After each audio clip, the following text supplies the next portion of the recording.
Hello, everybody. We are joined today by the famous Jon Ludvig Hammer, friend of Magnus Carlsen, does a lot of commentary, did some world championship commentary, friend of the dojo, has been on the talks before. And before we even get started, I want to say he's got a great new course called Hammer's First Opening Repertoire for Black that you can get on Chessable. And next podcast, we're going to have him on again, and we're going to talk about the very basic question central to the dojo. Should beginners do opening work? But that's not today. Today, we're talking about the Blitz Championship, the drama, and Magnus. And Hammer, I feel, is a really good person to talk to because he has known Magnus for a very long time, has worked with Magnus, and I think can give us a little bit more insight into what's going on to the guy's head. So, Hammer, what are some of your takeaways from this Blitz tournament that we all just witnessed? People are good. People are so good, and I love the open format that allows us to see some dark horses emerge. I was so impressed with Abdusattorov. I was doing commentary that event. He won back in 2021 as well. I completely butchered his name back then, and now I'm really good at it. And I think that speaks to how important it is to showcase yourself to the world. You don't necessarily have to become the champion like Abdusattorov and like Mersin did, but it's a great way of making people learn your name, especially if you have quite a long one. Yeah. Yeah. And sometimes you'll see people have these great performances there before they make it to the top of the classical world. Maybe partly because it's more open, so you can get a shot sooner, whereas the classical, you have to get your rating up before people even let you in the tournaments where you could show how good you might be. But several times we've seen young players having sort of breakout performances in Rapid or Blitz before classical now. Yeah, sure. Well, guys, we got to talk about the elephant in the room. Magnus and Nepo, they shared the title. I remember I was, celebrating my New Year's at that point, and then I saw this happen, and I saw everyone get so upset over social media over this, much more over the previous controversies too. Yeah, Hammer. Well, I think it depends on who you're watching and who your kind of what your sphere is, right? So for me, I have a lot of grandmasters in my Twitter field. It was pretty much unanimous condemnation. But fans sometimes have a different opinion. I know the Norwegian TV broadcast was like, oh, this is original. FIDE goes out and says, oh, kumbaya, we're all friends now. So I think it depends on where you kind of get your news, what kind of inputs you get. And I've realized during this that my background is not necessarily most people's background. I think it's at the very minimum fair to say. And my view on things differ from a lot of people. And this is one of those occasions where I'm happy to call myself an influencer. And I want to influence people's minds. I want them to realize that on this, I am a knowledgeable expert and I am right.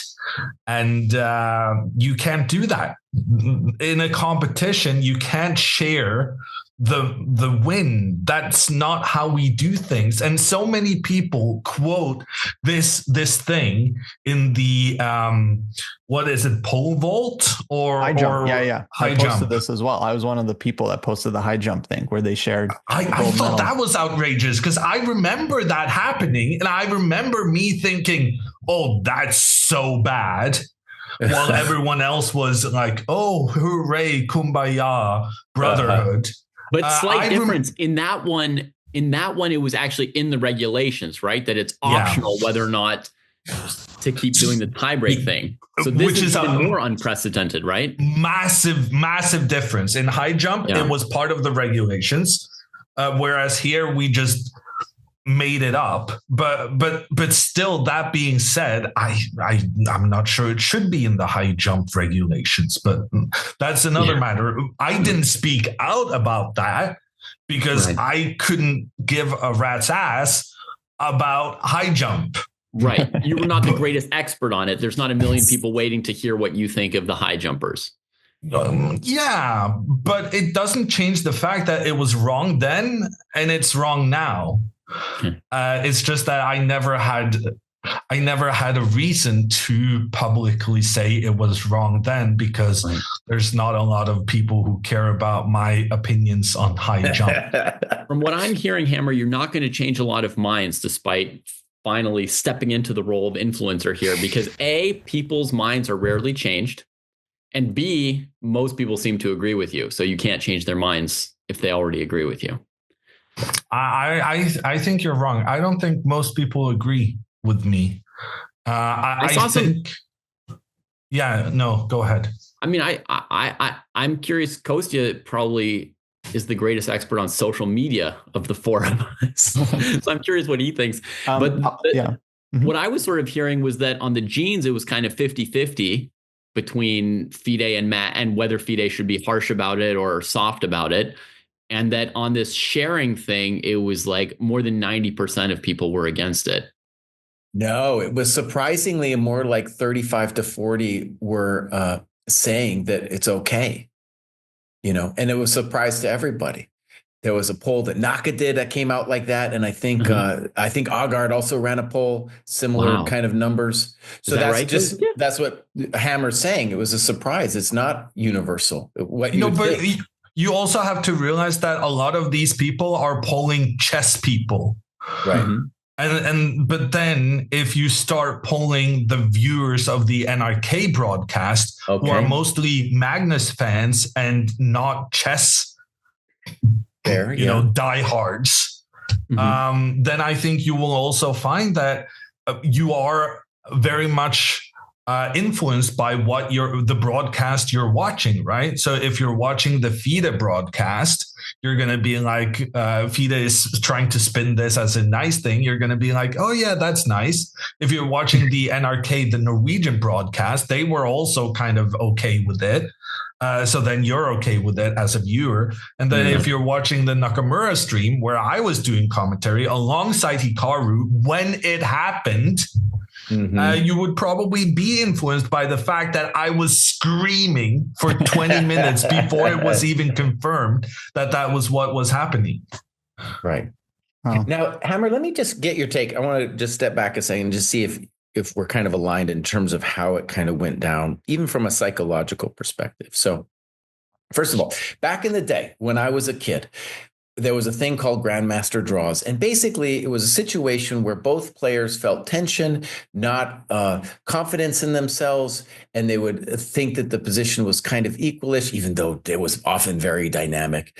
And one person would offer a draw, and then the other person would be like, okay, I can't take the tension either. Then David went on a crusade, and along with a couple other people, and that's kind of been not eradicated, but it's been culturally pushed out. So from my take on this situation, it feels a lot like the Grandmaster draw in the sense that both players didn't have the confidence to keep going. That's my first question to you, if you feel that's fair. And then also, it feels like a massive power flex on Magnus's part, especially following the genes thing, just to say, you guys will bow down to whatever I want, even if it's not in the rules. And so I just wanted to get your take on, like, if you feel that's where the players were coming from and how you feel Magnus. I think for the players, it's a win-win, right? Instead of one of us having to become a world champion, we both guarantee that we both are. Even if Magnus is a 70-30 favorite, he'd rather be the world champion than not be the world champion with those 30%. And then also the way Nepomniachtchi came back from a 2-0 deficit it was crazy, and definitely must have left an impression with Magnus.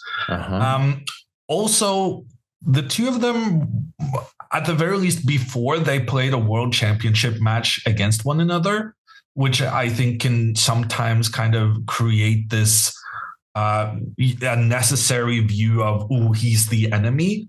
But before that, they were very good friends. Right. And I think Magnus, to some degree, thought, as long as it doesn't cost me a world championship, I'm happy that Jon can get his first, because it's been a long time coming. Lord knows the guy has been close many times. Yeah. But, okay. Do you accept what Jesse's saying, that you may be a top expert on Magnus and his mindset? No.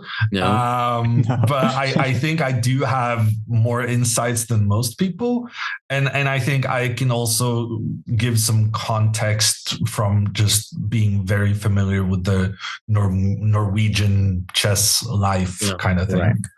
Because I'm curious here, what I'm most curious about here is, what was his motivation? Like, why did he come up with this idea? You have to even come up with the idea before you can say, oh, this is a good idea, I'm going to go for this idea. Not only did he come up with the idea, he specifically argued that he needed to do this before he had the white pieces, because then he's coming from a position of, I'm actually the favorite from a position now. Of strength. So he may have had the idea already before the third game, but he plays through somehow justified it in his head that I need to. Sorry, I just want to say, it's also very unlike Magnus. This is someone who plays for a win in situations where a draw secures him titles. So it's like very unlike Magnus to offer. Well, to be fair, that's 10, 15 years ago. Right. And he's gotten a lot more cynical in the last 3 years. Mm-hmm. Okay. Also, so what's the motivation? And I mean, Jon Ludvig, you may have the best answer, but Jesse or Costa, you can guess as well. I've got no clue. So I'm simply asking, like, is he scared of losing the match? Is he like trying to be friendly to Jon? Like, where does he come up with this idea? Is he just trying to do something weird to FIDE? I think it's a little bit of everything, right? It's exploiting that. Number one, it guarantees him the world championship. Right. So he can once again call himself the world champion. And even if he was a 70-30 favorite, he then eliminates the 30% of the bad outcome. So in that case, it would mean that he was there focused on getting a world championship title for his own standing in the chess world or something like that. And that he was just thinking, like, how do I get the world championship title? That would be that kind of a perspective. No, but this wouldn't happen against, it wouldn't happen against Hans. It wouldn't happen against Hikaru, I would think. So I think there's also some sort of special circumstance of it being Jon. Some measure of friendliness where he got paired with Jon and like didn't entirely want Jon to lose. Or respected that he came back from 2-0. I don't know. It's all part of it. I think it's like, okay, partly Magnus, of course, wants to be champion. I think he doesn't want to see Jon lose. I feel like that's a very reasonable idea. It kind of sticks it to FIDE in a way if he decides, like, let's just share the title. Although I don't feel like that was really, because Dvorkovich still had to approve it. So it's not like, okay, but then that gets into this whole thing with Magnus joking, possibly not joking about prearranging draws until the officials give in, which we should also discuss a bit. And it's like, it's New Year's Eve. They're exhausted. It's not like these were the only games. They played like the entire playoffs that day already. Like he already had to knock out like Hans and Duda and like this whole thing. But they played for fewer hours than they did in the day before or the 3 days before that again. Or in game 6 a couple of years ago. No, I just mean they're rightfully exhausted, and it's New Year's Eve. It's at the end of the tournament. That's not what the point sport of a is competition about. is that it like pushes you somewhat to your limits. Your opponent's as tired as you are. And Magnus even had like, a rest day when he was withdrawing from the rapid. And well, okay, let me defend the whole thing, because I was again one of the high jump people that found like the high jump moment rather sweet, and then I found this rather sweet and wholesome as well. And I'm not saying this should happen every single time in competition, but the fact that this is so rare, I think, is what made it so controversial. But yeah, I think sports do have space for moments like this that bend the rules. A couple years ago, we had the online Olympiad thing that Nepo was very upset about when FIDE allowed Russia and India to split the Olympiad title. That was also bad. And if you guys were at my cousin's confirmation, you would have known my reaction to that as well. And I know for a fact my reaction during the 2018 Sinkfield Cup, when Fabi, who is the only Grandmaster that I can kind of try to figure out who's not affiliated with Team Carlsen or Nepo, who's been positive to this. And I'm like, well, I'm kind of impressed by Fabiano having the presence of mind to actually say, I think this is okay, because he did the exact same thing in Sinkfield Cup. So at least he's being consistent with his thoughts that, I did this, so I should probably not, disparage it publicly, because that would make me look like a hypocrite. And most people, they just look like hypocrites. But instead, Fabi is coming out and saying he thought, oh yeah, no, it's not really the player's fault. Yeah, for the fans, the stories a few years ago was Carlsen, Aronian, and Caruana. They all shared first in the Sinkfield Cup. There was supposed to be a playoff for first place, but there was some kind of disagreement, because there was I think they were only expecting 2 players for the playoff. The fact that there was 3 meant they had to play more games. It was going to take a lot of time. And they were thinking one player would have to sit out of the playoffs. So it'd only be the top 2, and the third one just gets left out. The players thought that wasn't fair. So then they ended up just sharing the title, no playoff, similar to this, basically. Yeah. And there's this very funny photo of all 3 of them holding the trophy together. I mean, as I think Fabiano said himself, that's an example where it also just doesn't matter. Like, they just played a classical tournament. It's not really a world title. It's not a title that means much of anything. Everybody knows they tied for first. No, but it was a circumvention of the rules. Yes. It was. And there's a very long in a situation list that didn't matter very much, right? Yeah, but then you're creating this situation where you're like, okay, this rule matters, this rule doesn't matter. No, I'm not saying the rule doesn't matter. I'm just saying at the time, very few people cared. There weren't polls online about who approved of it, because nobody cared.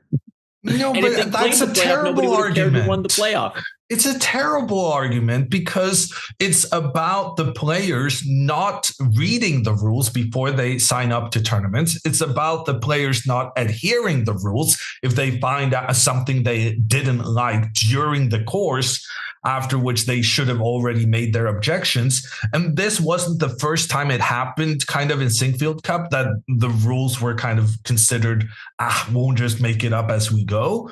But it was the first time, a tournament organizer was bullied into doing something that they kind of didn't want to do. And this, I think this Blitz sharing thing, it's worse, but it's in the similar field of let's just make up our own rules as we go. And Coach, do you still feel this was just kumbaya? Nice. I thought it was a very sweet moment. Good honestly, spirit. guys, after seeing that video of Ivanchuk crying and howling at the board, I don't care about anything anymore from this tournament. I remember just feeling so numb, and there was already so much controversy to this event. You didn't have any stomach left to see Carlsen or Nepo crying like that too. No, it wasn't that. It was just at that point of the tournament, it's just I honestly didn't care. I really like what Chris Bird said. It couldn't have been a more fitting conclusion to this event. Because Dvorkovich had to sign off on the thing, right? Like that was part of it. They like, I think more fitting would have been if Dvorkovich and Emil threw down in the tournament hall. That would have been even more. If they broke up and just started punching each other while like cameras fell over and everything, that would have been. Well, it seems like it's really Carlsen and Emil that are feuding. Like Emil's been posting all kinds of shade towards Magnus. Yeah, but if Magnus had split those two up and had them fighting each other, that would have been like pinnacle. So, okay, I want to say I'm fully with Hammer on this, maybe even stronger even than he is. And not only is it wrong from like a principled point of view, but it was really bizarre where, they've already bended the knee on this jeans thing. So they're bending the rules for him once, and then he gets this flex of power. And then almost the next day he comes back and is like, well, let me push it again. And then they bend it again. And, before when we were talking about it, we in our last talks, we were like, well, what about another player? How would they feel? And then instead of imagining as another player, just imagine Niemann, dude. And he posted, I was like, yeah, Niemann, I'm rarely on your side, buddy, but I'm on your side here. You see this guy and he just gets to make up his own rules and you're the victim in this affair. Everyone's the victim, honestly. And FIDE isn't holding to its own rules. And then you look at it from this perspective of someone like Niemann, who's gotten the shaft so many times with rules. And it's like, buddy, you got to stop this. You can't let Magnus just run over you. So I think it's really bad form, man. Really bad form. I thought maybe Kosti would argue against you guys, but it seems like he doesn't. No, I totally I totally respect the position that people don't like it. I mean, I saw a lot of very strong players very angry about this. I totally respect that. The history of utter nonsense is being written. One thing I want to say, a few weeks ago, Jesse would have said no one cares about the World Rapid and Blitz Championship. In fact, he said that like 2 podcasts ago and people got upset. At least this shows that people do care about the result. If people didn't care, it would have been like the Sinkfield Cup situation where there was no real outrage over the result. I think Jesse may have been slightly wrong on that take. From what I can see, like people in our comments on YouTube said, hey, Jesse, many of us do care about these events. We're looking forward to watching them. And then I was just looking around during the event and seeing pretty good numbers of viewers. Well, just to defend my situation just for a second. Yeah. Imagine we did this for the World Championship. Could you, I think one of the reasons that FIDE does this is like, Blitz, so what? So you can't, World Championship, you can't be like, oh, we got 2 of them. We're going to share the title. Give me a break. If it's a World Championship, there can only be one, baby. Someone's going to have to die if necessary. That's what happens. And here it was just like, I guess it's not such a big deal. Let's go have New Year's together. Yeah. Give me a break. That's not a World Championship. Yeah. I've had all of your positions at one time or another on this thing because I went through many, many stages. Sounds like Hammer, you had your position immediately. Like, this is wrong. I went through many stages. My first stage was about 15 minutes of trying to confirm that this was actually what had happened because I couldn't believe it. Yeah. I didn't yet have a position for or against. I was like, that's not possible. Like, everybody's lying to me about what's happening. Right. Let me keep looking for another source that'll tell me what really happened. Like when people are trolling you with some story, like they're telling you the result of a game that's still going, to mess with you because you think it's a spoiler or something. So like after like 15, 20 minutes, I'm like, this really happened. Then my first reaction was the Kumbaya one. I thought, oh, that's sweet. Some sportsmanship, like Magnus being friendly towards Jan. Calling this sportsmanship makes me so furious because it's the complete opposite. Yeah, absolutely. I'm sorry. I do see that. So that lasted about 5 to 10 seconds. But that was just my emotional reaction. Once I processed the result, my emotional reaction was like, oh, how sweet. And then when I actually thought about it with my logical mind, then it was all the things that Hammer and Jesse have said. It's like the rules don't mean anything. You're breaking the rules. The spectators who wanted to like actually see like the World Championship, right? Mm-hmm. And I saw comparisons like imagine that, the top 2 tennis players are playing in Wimbledon. And then in the 5th set, they get to a tiebreaker and they choose not to play the tiebreaker, right? Yeah, and dude, come on. People paid hundreds of dollars or flown from another country to come watch the finals of Wimbledon or the French Open or something like that. And they're like, yeah, we're just not going to play. I mean, well, they didn't choose not to play the tiebreaker. They chose not to continue it indefinitely. They wouldn't have been indefinite. It wouldn't have lasted that long. Near. Yeah. Nowhere near. So, no, according to the rules, it could have been indefinite. Right, but I'm saying they had not yet approached indefinite. I understand that the rules allowed for indefinite, but so do the rules for a tennis tiebreaker, right? Yeah.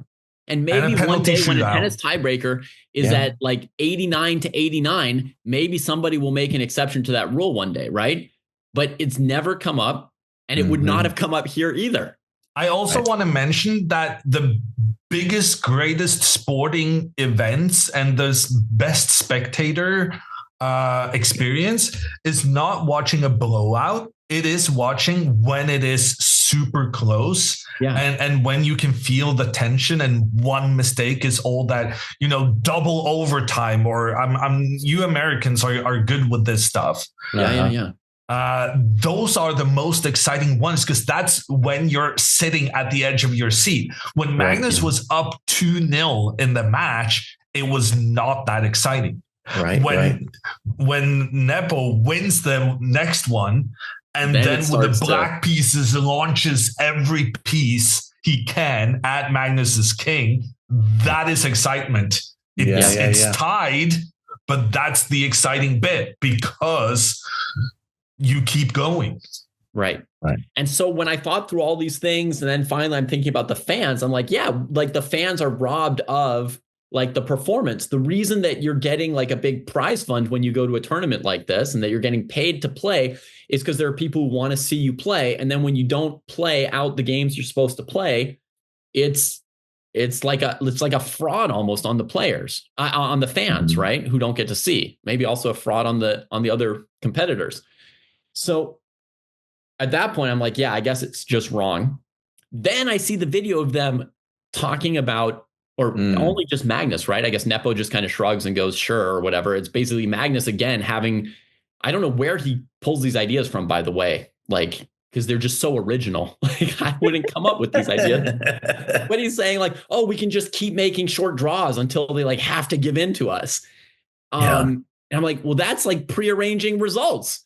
So then it's just like, now you're just straight up cheating. Like, it's one thing to ask FIDE, can we break the rules? And then if they say no, you're like, oh, shucks, it was worth it.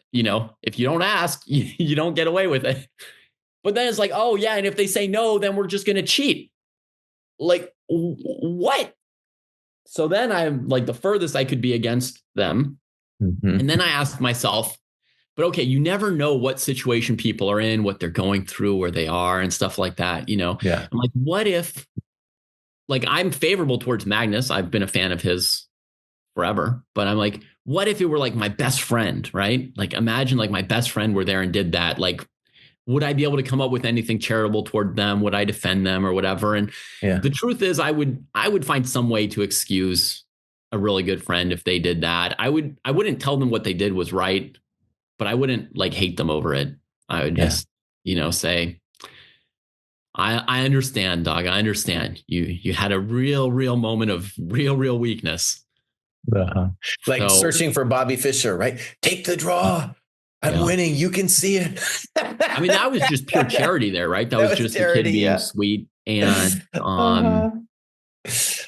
So Hammer, let me ask you something. So let me just, a couple takes I have on this. So there's a lot of big picture stuff happening with FIDE now bending the knee to Magnus, trying to keep him in the fold.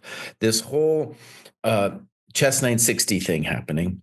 But one of the takes I want to have from you is, first of all, like, my sense is 10 years ago, Magnus, no way does this. That kid was out for blood 10 years ago. No way. He just wants, and not only would he want to win, but he just wants to play. He would enjoy playing, right? And now my sense is he doesn't enjoy it as much. One of the main things I want to ask is, my sense is he's not working on his game anymore. So I kind of want your take on that. And then also, like, if he's not working on his game and is going to get married, by the way, I can tell you as a father, you get kids and you're going to lose 100 to 200 rating points in the first couple of years, no matter what. You might get them back someday, but you're going to lose them, buddy. Right. So anyways, this is all going on in Magnus's life. And I guess what I wanted your take on if he's not working, but also like, what is the end game? What is the end game? Is he actually trying to get out of this little spat that he's creating with FIDE? I think the end game is recognition for this freestyle chess to be an official world championship, right? But without having to being micromanaged by FIDE, so that they keep full autonomy within their new structure that they're creating. What were the other things? I think Magnus is not as good now as he was at his peak. I think he himself feels he's not as good as he were. Right. I think he works as much now, maybe a bit less, but I think he works on chess now like he did before. It's just that his ability to play at the level he did isn't quite there, which is very tricky for a person to deal with, not being as good as you once were. And, a lot of people kind of deal with that in different ways.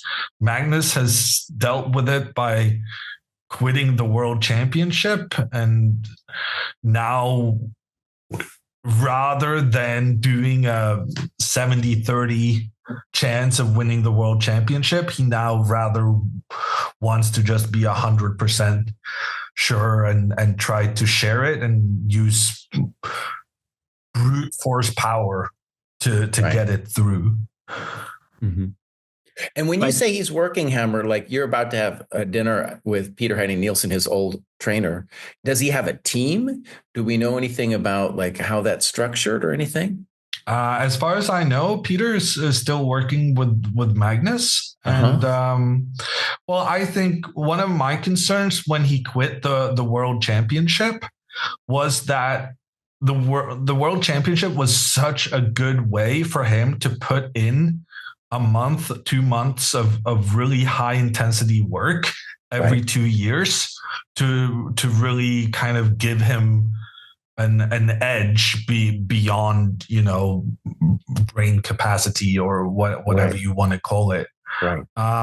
So yeah, I guess my one of my chief concerns with Magnus giving up the world championship title is that it would affect his kind of the amount he put into his opening work, which then in turn can lead to deteriorating results. Yeah.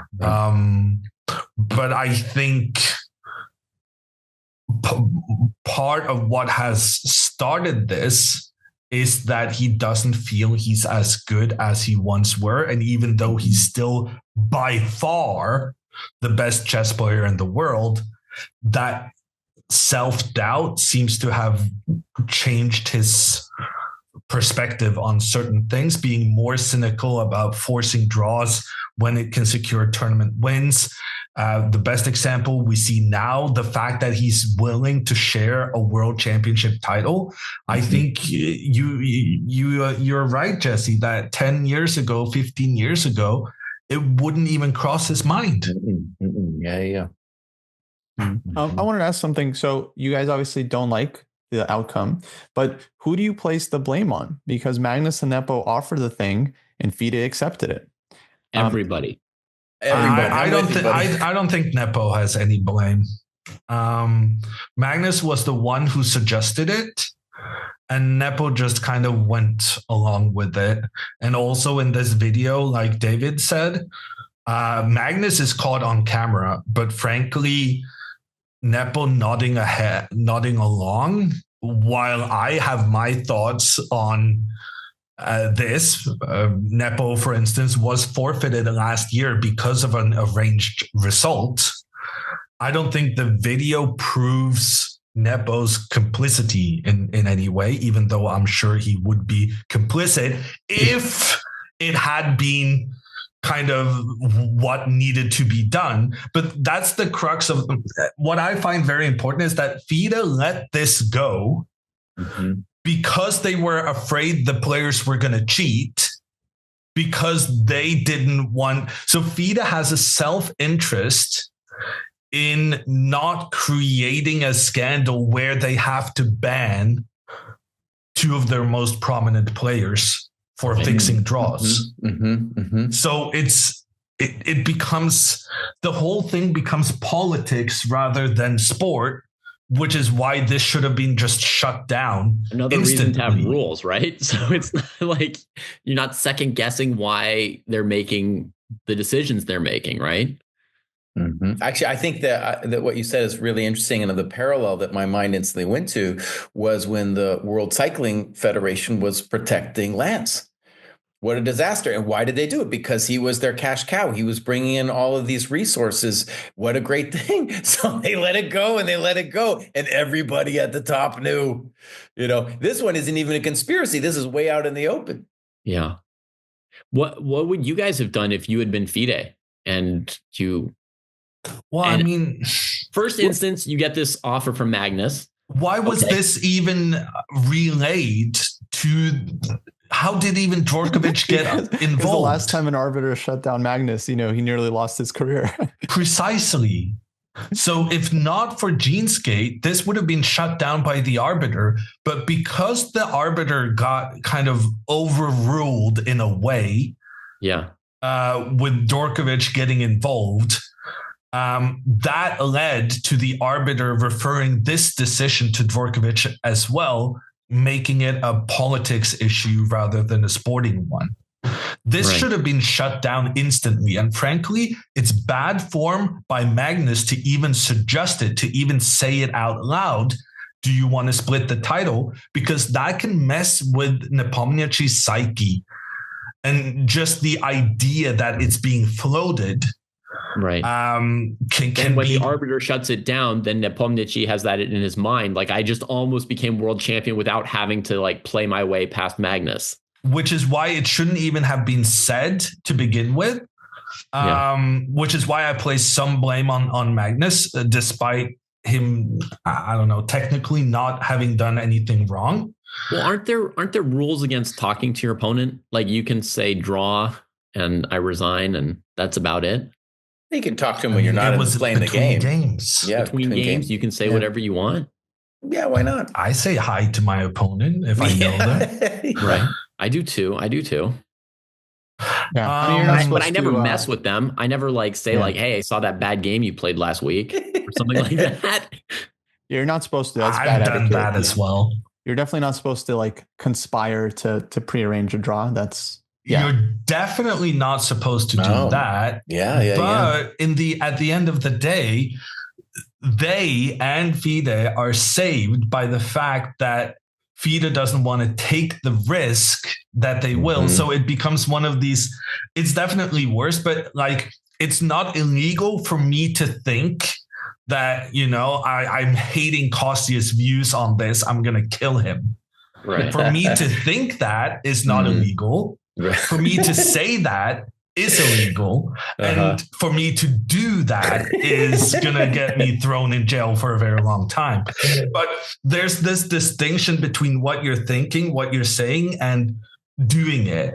And somehow FIDE is trying to kind of fix the PR scandal of this by saying, oh, no, we accept that what Magnus said was a joke, which in itself is a joke.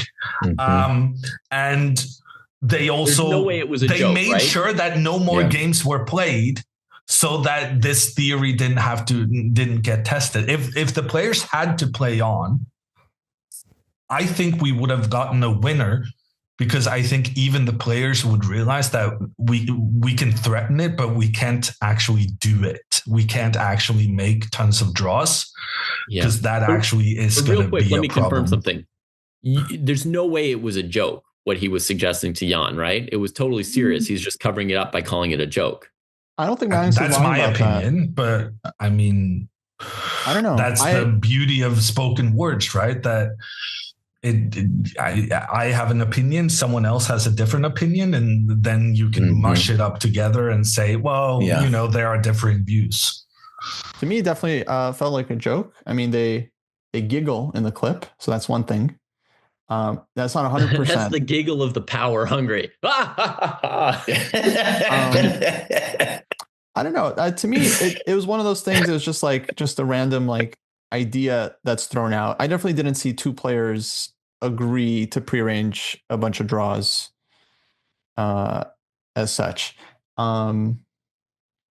So yeah. Also, important distinction: the games never happen, right? So it's just it never even got to that point. But what's illegal is prearranging the results. I mean, whether or not you then actually do it. Conspiracy. I can't talk to you in your hotel room, have you agree to lose a game to me at the tournament, then I get hit by a car on the way to the tournament hall, the game never happens, and then I say, well, I never cheated. I would still have cheated. So the conspiracy is still the issue, but yeah, if the game never happens and the game wasn't actually prearranged. Yeah. But yeah, the question is whether they were actually conspiring to not. To me, it just looked like a one-off suggestion that you kind of say as a joke, maybe a half joke, to see if the other guy goes along with it. But I don't know, it never materialized beyond that, right? So, and Hammer, let me ask you just a little bit of a backstory. So we did a whole podcast on this Freestyle 960 thing, and you probably are better in the know on this. So our assumption was, when this went down, I guess it's still my thinking, is that FIDE, especially with the instrument of Sutovsky, was putting pressure on various players not to take part in the 960 or freestyle series of tournaments that's going to happen. And the threat was that if they participated in those events, that they would not be able to participate in the FIDE World Championship cycle. And I was wondering if you had any meat to put on those bones. I have no information whatsoever, but I have some theories. Mm-hmm. Is that good enough for you? Okay, yeah, tell us the theory, sure. We'll take it. So, the way you formulated this, it's not about whether players participate in the Chess 960 Tour freestyle chess. Okay. It's whether the freestyle chess calls itself a world championship. Right. And my understanding is also that it's the consequence might be that certain players, they will try to prevent them from taking part in future candidate tournaments. But I think what the threat is that having participated in the candidates tournament previously, the players agree not to compete in a world championship outside of FIDE for the next 5 years. So it's not a threat really of exclusion in the future, although that would be a practical consequence. Right. It's just kind of informing the players that it would be a breach of your contract, which may be then if you start breaching contracts with FIDE, then the penalty is going to be exclusion from their events. Got it. In the future. Okay. Well, the penalty could also be that they could pursue legally for breach of contract, right? Yeah, I don't really see that happening. Okay, but somebody pointed this out to us in the comments as well, that the players who've participated in previous World Championship cycles probably have this in their contract that they can't participate in rival ones. So in that case, that helps me. I participated in the FIDE Grand Prix 2017.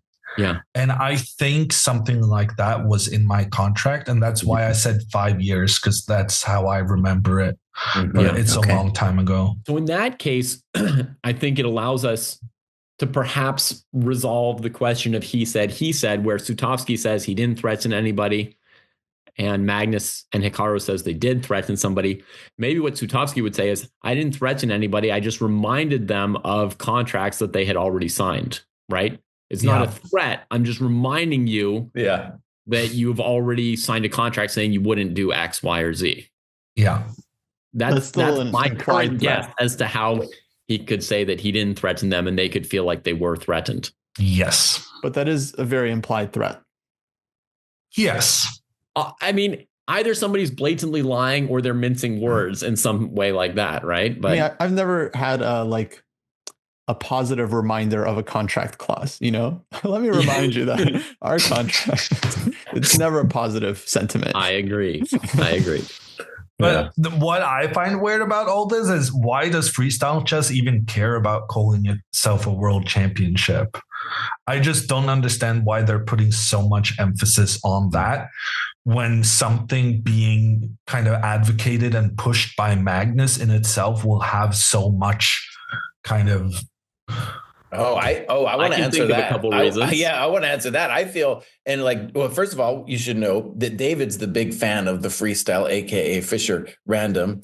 And when we were talking about it, it's very clear to me that if they do not call it a world championship, then it's just some chump variant.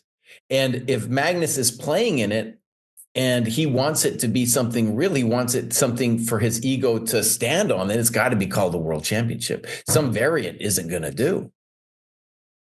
Yeah, okay. Yeah, so but I also don't understand how the World Chess Federation and this freestyle thing, how are they not managing to come together when freestyle wants to organize the World Championship and FIDE are unable to find an organizer? The last Fisher Random World Championship was in 2022. They had call for bids in 2024. FIDE could not find an organizer for the event.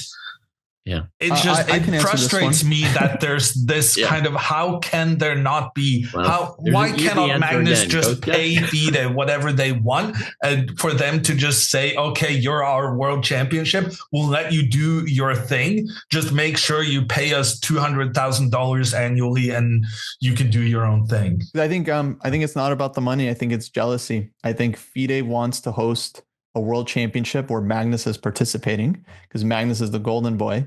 And I think if Magnus goes off with this freestyle and they raise, $12 million from normal non-oil company sources, and they host this amazing tour and this fantastic event, FIDE wants to put their name on that. FIDE wants to be like, hey, we're the ones that are responsible. We're the ones that are growing the game. I disagree. I think it's about Magnus and freestyle not wanting to pay FIDE a cent. Well, of course, that is very much speculation. Not only that, they don't want to deal with them, which you said. But not dealing with them, they can get if they pay. I think if Magnus and freestyle pay FIDE enough money, Sutovsky and Dvorkovich, they're going to be like, okay, you guys go do your thing. But I don't think they're willing to pay that money. I would guess it's not just money. I would guess that on both sides, there's a little bit of I'm not bending to those, beep from each other's perspective, Definitely now that's the case. But was that the case a month and a half ago? I think so. They've been dealing with each other for over a decade now. I think, that comment of Magnus is about, I'm tired. I'm so tired of them, that really resonated with me. I'm like, they're tired of each other. It's just not a good relationship. Yeah. I mean, no, it was very heated. There were the reports that Magnus and Hikaru were threatening to drop out of the World Rapid and Blitz before it started. So clearly, discussions were already very heated if they were threatening that, given how important that event is to both players. Okay, well, that was a good talk. I'll just rub salt a little bit in the wound of Magnus. Hey, Magnus, buddy, Hammer says you're still the best. I don't think so, buddy. I don't think so. He says you don't got the confidence. I don't think you got the confidence anymore either, buddy. Remember Ding and his lack of confidence didn't help him, but in fact, it was a real problem. So I'm telling you, Magnus, buddy, if you want to come back, you better start working, because we got some kids and they're hungry, buddy. They're hungry. They're not messing around. They're not going to give no draw, dude. I'm going to go prearrange with some chump. No way. They're going to take you to the end, buddy. So have fun. Get a kid. All the rating points drop once you have the kid, bud. So I notice your lack of specificity. It's so easy to say some kid, but I assure you, some kid is not a better chess player than Magnus. Do you want to say someone in particular? Do you want to say Gukesh? Give me a name if you think anyone can take him. I'll say Abdu, Aragaisi, and Gukesh. I'll say 3 names. How about that? He brought a list. I really like Abdusattorov. I think he's fantastic. I think Gukesh, his runs in the Olympiad are incredible. But where's the stability? His play in the World Championship was poor. And then Erigaisi hasn't really been tested against the very best. So it's way too early to tell whether he's, at the very least, you can't say he's better than Magnus, because frankly, the poor kid hasn't gotten invites to the top events. He needs to try and get tested against the very best. And I remind you that Alireza crossed 2,800 playing lower rated players, similarly to Erigaisi, and then fell back down to 2,740. Right. He's not as good as we on this channel predicted that he was at that point. Sorry? He when he hit 2,800, we had very high expectations for where he was going to be in a year and 2 years. And in fact, he went back down. So we missed. It's so trajectory. Easy to exaggerate kids' progress. And I'm sure someone is going to be better than Magnus at some point, maybe even soon. Very soon. But not now. Not now.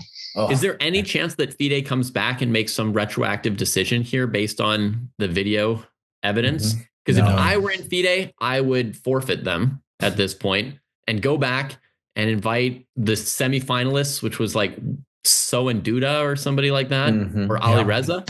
So and Duda. I'd invite So and Duda to come play the finals match. And that's the other thing. Like, if they played until, the venue has to close, you've made all draws, you still haven't found a winner.